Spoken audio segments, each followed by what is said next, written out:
These rooms were made to project power, not with gaudy display, but with calculated design and ceremony. We're in the King's State Apartments at Kensington Palace, from the Grand King's Staircase through the Presence Space and Gallery. Let's explore how architecture shaped monarchy. I'm Kelsey, and if you love to explore, you're in the right place.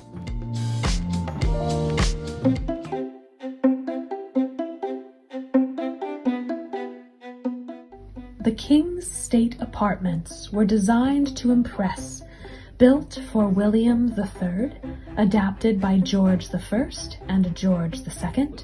These were grand spaces of ceremony, where royals greeted, entertained, and asserted control through presence and artistry.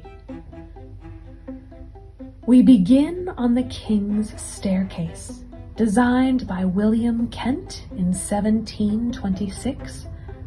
The marble steps, wrought iron balustrades, and ceiling murals featuring figures like Peter the Wild Boy announce that you're entering royal territory.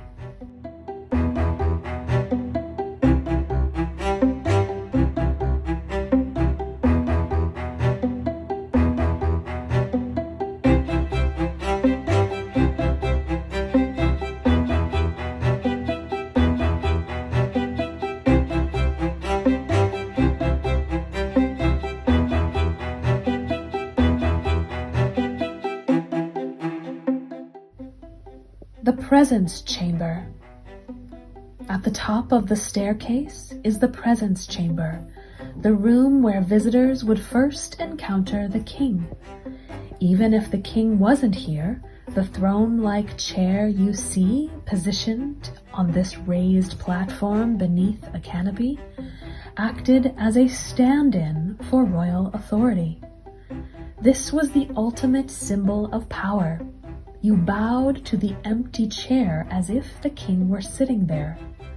Courtiers waited in this room for an audience or a ceremony, dressed in their most formal attire. It's a space that radiates hierarchy.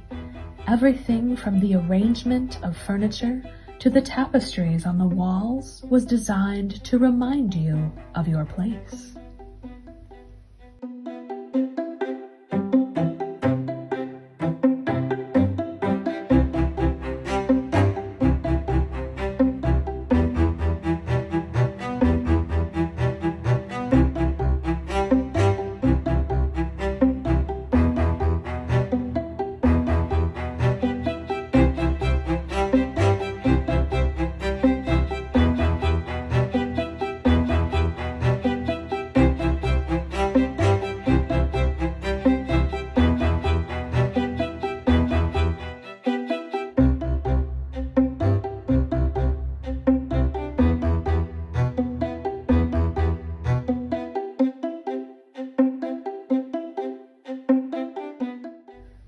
Next is the Privy Chamber, which served as a more intimate audience room.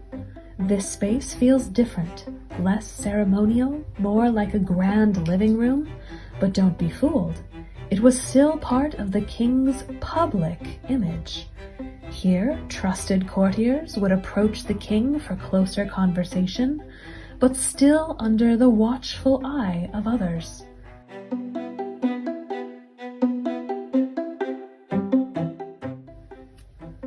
Look at the painted ceiling by Kent, filled with allegories of the arts and sciences.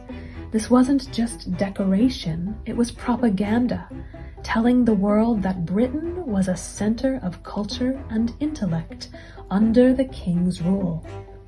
The fireplace here is also notable, carved with intricate details by Grinling Gibbons, one of the finest craftsmen of the age.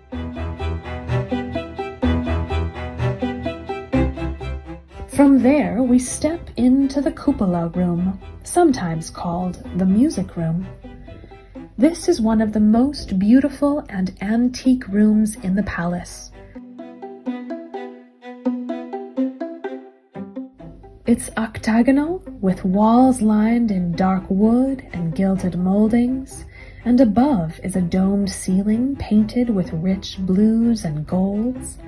At its center is a clock known as the Temple of the Four Great Monarchies, which celebrates the great empires of the ancient world.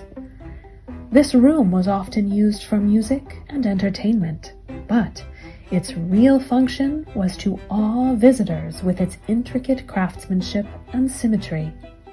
Standing here, you can almost imagine the sound of strings and harpsichords echoing under the dome.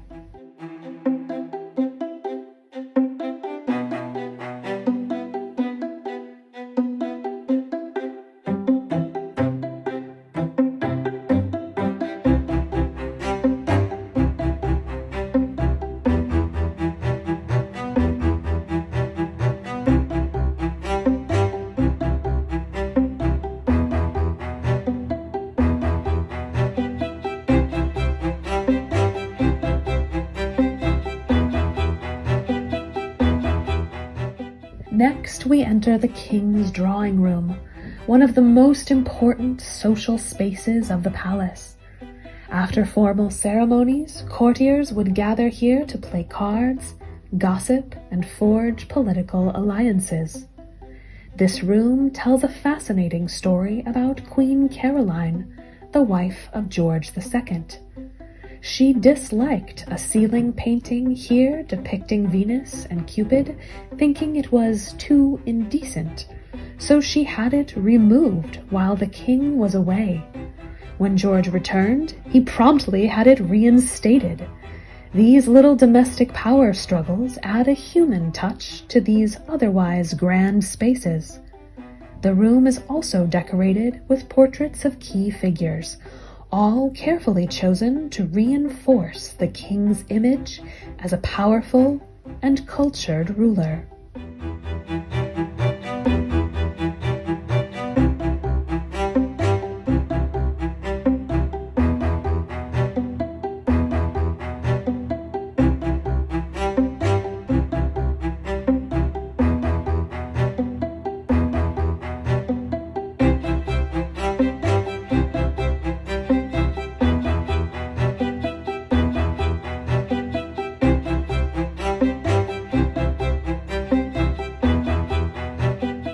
Court dress displays. Here you can see the elaborate outfits worn during court presentations. The dresses are covered in embroidery, lace, and jewels, each detail designed to show wealth and status. For men, the court suit, with its silk waistcoat, knee breeches, and long coat, was just as elaborate. These garments weren't comfortable or practical, but they weren't meant to be. They were a statement. When you stood before the king, your attire spoke as loudly as your words.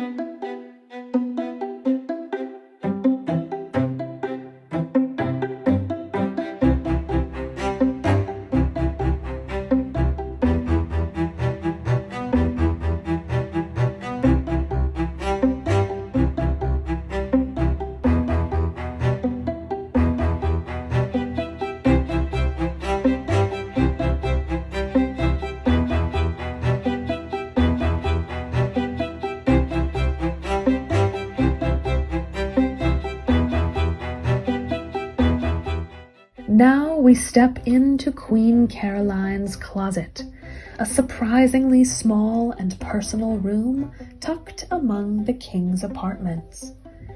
Queen Caroline was one of the most influential consorts of the Georgian era, and this room reflects her taste and intellect. She used it to display books, portraits, and small items of personal significance.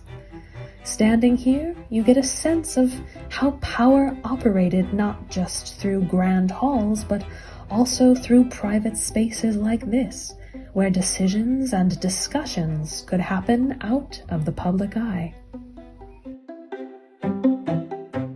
Before leaving, you might notice a small red staircase tucked away behind the gallery.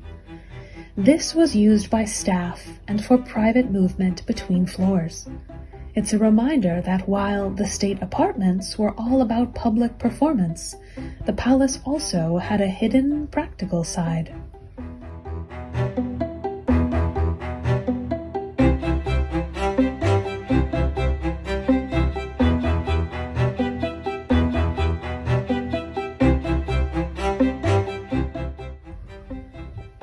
Finally, we arrive at the King's Gallery, the largest and most impressive room of all. Built in 1695, this long, high-ceilinged space was both an art gallery and a ceremonial hall. The red damask walls set off an impressive collection of paintings, while the carved cornices and gilded moldings add drama. William III used this space as a kind of reception hall, walking its length while courtiers bowed and curtsied. It was here, legend says, that William caught a chill while walking in a draught, an illness that led to his death in 1702. Today, the gallery still feels like the heart of the king's apartments, a room built to showcase power and taste.